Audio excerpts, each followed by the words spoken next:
Hey yo, thanks for tuning in to Celeb Source. It's the backup channel backing Celeb up and bringing you all the breaking news. Check this out. We all know and love John Amos. Not only is he famous for playing James Evans on Good Times, but he also played the iconic role of Mr. McDowell in Coming to America. Well, the other day, John Amos's daughter jumped on social media and said that her 83-year-old father was rushed to the ICU, and she also said that he's suffering from elder abuse at the hands of people who are trying to exploit him financially. His daughter also set up a GoFundMe account with a goal of $500,000 to assist in her father's future care and his safe housing. The next day, TMZ posted a statement that said, quote, "We spoke with John Amos, who tells us the details laid out by his daughter Shannon are a lie. No one is abusing him, and he hasn't been fighting for his life. He says he has no idea as to why Shannon may have started the GoFundMe." End quote. Now, after that, John's son Casey also came out and said that his sister is making ish up, and he also stated that the GoFundMe was not authorized by John Amos, period. Well, now John's daughter has come back out, and she said that TMZ needs to get their facts straight because her dad is indeed being used and abused, and she also said that the Colorado Bureau of Investigation has an open investigation going on regarding the caregiver who is allegedly abusing her father. She also says that her father is a very private person that would never ask for help on his own, which is why she went ahead and started the GoFundMe. Now, not even to be funny, but y'all know darn well that the only real commentary that you can give after that is damn, because this right here is sad. What I really need is for somebody to go find John Amos, and I need them to take a newspaper with the date on it, and I need them to give him the newspaper and then take a picture with him holding that newspaper so that we know that he is absolutely 100% okay today. Why? Because we all love John Amos, and if something is going on, the people want to be able to step up because we want John Amos to have not only quantity of life, but we want him to have quality of life too. Listen, let me know what you think about John Amos's daughter saying that her father is currently suffering from elder abuse, and also let me know what you think about her setting up the GoFundMe. Do you think that it's legit, or do you think this is some bullish? Now check it out. According to reports, Nas's ex-wife Kelis might have a little something going on with Ghostbusters star Bill Murray. The odd couple was spotted together at one of her recent events in London, and Murray has also been seen with Kelis at several of her other shows. Sources close to the situation say that the two were also seen at the same hotel and have been getting quote-unquote close for a while. End quote. Now, after pictures of the two began circulating online, Twitter went wild, especially because of their 29-year age difference. And one person said, quote, "What? Oh hell no." End quote. And then another person said, quote, "Laughing my A off. Why is Kelis dating Bill Murray?"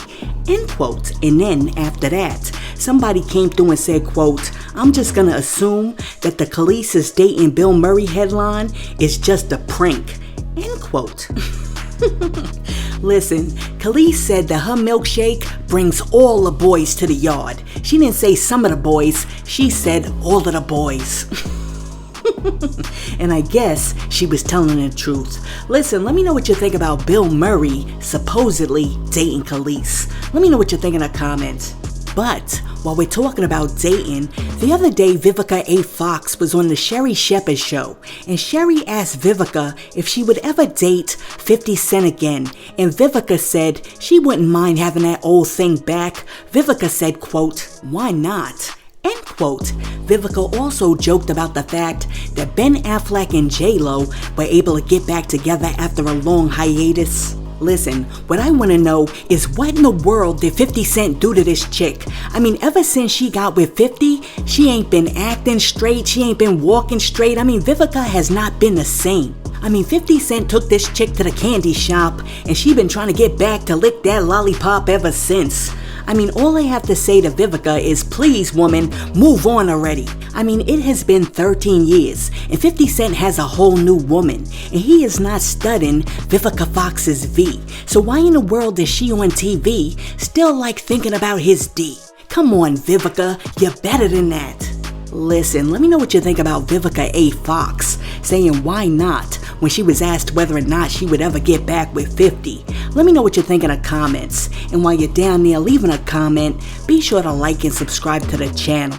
And really quick, before I move on, a viewer named Well Connected came in the comment section and they said, quote, "Could you give celebs some sharp words in your best New York accent? I had a birthday back in March and this ninja has refused to shout me out. Appreciate it." End quote. Listen, I'm not celebs' moms, so I can't tell them what to do. But what I can do is give you a happy birthday shout out, Well Connected. Happy belated birthday and wishing you many more. I am more than sure that the world is a better place because you were born. Happy birthday. Now, peep this. TakeOff's mom, Tatiana Davenport, is suing the owners of 810 Bowling Alley in Houston, Texas, because she blames them for her son's death. According to court documents, Davenport has sued the billiards and bowling alley because she believes that they had failed to provide proper security on the night when her son was fatally shot. Now, with this in mind, Davenport has sought to bring each and every claim permissible under Texas law against the bowling alley's owners and several LLCs associated with the establishment. In the suit, TakeOff's mom's lawyer wrote, quote, "Defendants breached their duty owed to TakeOff by failing to exercise ordinary care to keep the premises safe. Defendants owed a duty to keep the premises and approaches safe for the invitees." End quote. TakeOff's mom and her attorneys also claim that the owners of the bowling alley knowingly neglected to keep the venue safe. In light of this fact, the suit continues on to say, quote, "Prior to and on November 1st, 2022, defendants negligently maintained, inspected, secured, patrolled, lighted, and managed the subject premises to include the parking areas. Defendants had actual and constructive knowledge of the need to properly maintain, secure, inspect, patrol, light, and manage said premises, but failed to exercise ordinary care to do so, thereby creating an unreasonable risk of injury to invitees, including TakeOff." End quote. The suit continues on to say, quote, "Defendants provided no screening mechanisms, no after-hour controls or security measures, or no enforcement of rules or industry standards to deter crime against these invitees. In fact, social media posting in advance of the party made it clear that not only basic security measures needed to be followed, but advanced planning and consideration should have been taken into account, which defendants were negligent in failing to do." End quote. Now, as a result of the bowling alley's alleged ineptitude, TakeOff's mother is requesting damages for personal injury, conscious pain and suffering, mental anguish, loss of enjoyment of life, wrongful death, funeral expenses, incidental expenses, loss of earning capacity, and more. And she's demanding for the court to grant her more than $1 million in monetary relief. Look, I think that if this was a regular bowling alley situation, where like they just had like bowling leagues and stuff happening at the bowling alley, then the bowling alley would not be on the hook. Because I don't think that like bowling alleys are required to have security. However, because this particular bowling alley was renting out the space for parties, now I think they're going to be held accountable. And I also think that the courts are going to go heavy-handed on these dudes, especially since like mad dudes was walking around the party with guns. I mean, you can't have homeboy security doing the security for your parties. But listen, let me know what you think. Do you think that TakeOff's moms is gonna win this case? Let me know what you think in the comments. Now, check this out. The other day, DMX's son decided that he wanted to celebrate his father, and he did so by playing one of everybody's favorite anthems. Check out DMX's son. Today I'm gonna play the Rough Riders anthem, and this is how it goes.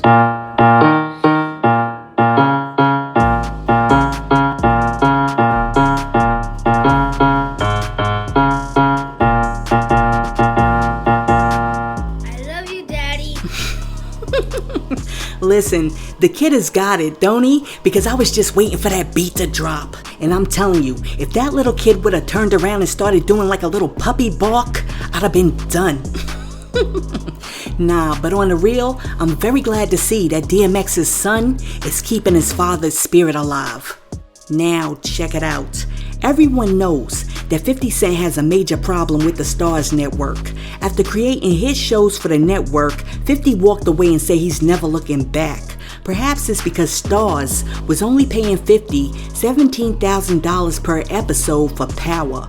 When discussing the fact that he felt that Starz was lowballing him, 50 said, quote, "There's no one that could come and tell me to take $17,000 to act and executive produce and make music. I gave them the theme song for Power. I gave them the things that connected, hopefully in a different way for it. You see what I'm saying? All those things for $17,000 per episode, I get paid more to go to a nightclub and wave." End quote. So, if you're anything like me, you're wondering, why in the world did 50 agree to the $17K in the first place?